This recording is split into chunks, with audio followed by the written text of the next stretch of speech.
Kuri uyu wa gatanu igenekerezo rya kane ndamukiza umwaka wa 2025 ubushikiranganji bwo gufatana munda bwafashishije itoni zibiri z'umuceri banahonikora 100 bo muri zone ya Cibitoke komine Rugombo. Ibyo bikorwa bikaba byari byatewe iteka n'umushingamateka n'ibitanganema yatowe mu ntara ya Cibitoke. Ujejwe intwaro muri zone ya Cibitoke Everine Ndwayezu n'uhagarariye ubwo bushikiranganji muri komine Rugombo.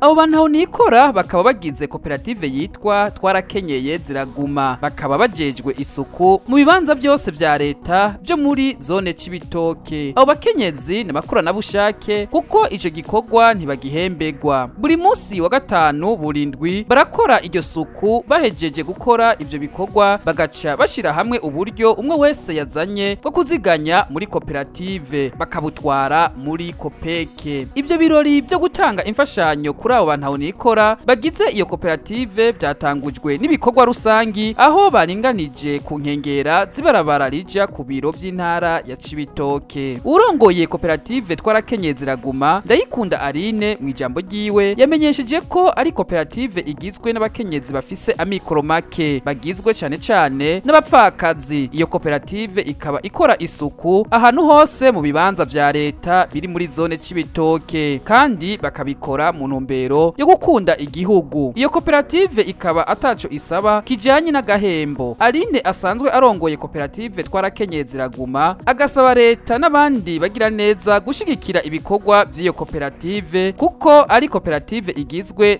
n'abatamakazi ba mikoro make. Akaba yarangije ashimira ubushikiranganji bwo gufatana munda ku mfashanyo bwabaronkeje. Umushingamateka yatowe mu ntara ya Cibitoke n'ibitanganema nawe yashikirije ijambo ryo gushima no gutera intege iyo koperative, akaba yanabemereye kuzobaba hafi. Jana manangazwa misi yose ibikorwa mwene ibi bikorwa n'abantu b'abamama bakuze, ariko abantu bakiri bato ntibabikora. Ni kubera iki?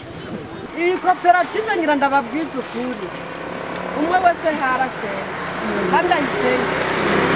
Rero kandabice ndazi neza yuko mu misi atari myinshi iyi koperative izo dutera agateka ngaho iwacu. Jewe tuzokorana n'abarongoye koperative. Ibizoba bikenewe byose tuzobikora, bizokwanka. Jewe nagerageza gutanga ingufu. Uhagarariye ubushikiranganji bwo gufatana munda muri komine Rugombo yashikirije uko ico gikorwa cyo gufasha abafise amikoro make cyatunganijwe muri ubwo bushikiranganji bwo gufatana munda. Igikorwa cabaye mu ntara zose mu makomine yose agize igihugu cy'u Burundi. Yariyumviriye ati mu makomine mugende mudutorere abantu banaho nikora bavanze abahutu abatwa abatutsi mugaba gifise utuguvu two gukora, mubereke igikorwa bakora hanyuma tuzobashimira mu kubaha agaceri. Jewe iryo jambo rero nkuryumva kuko nahora ndabacako, nahora ndababona kenshi muri ko muragira isuku, nkama nabiyumviriye ko none bajya abantu nibiki.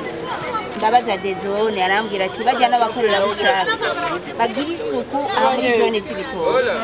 Numva birankoze ku mutima, rero ncumva iryo jambo nta bandi naciye niyumvira kuri mwebwe babakenyezi.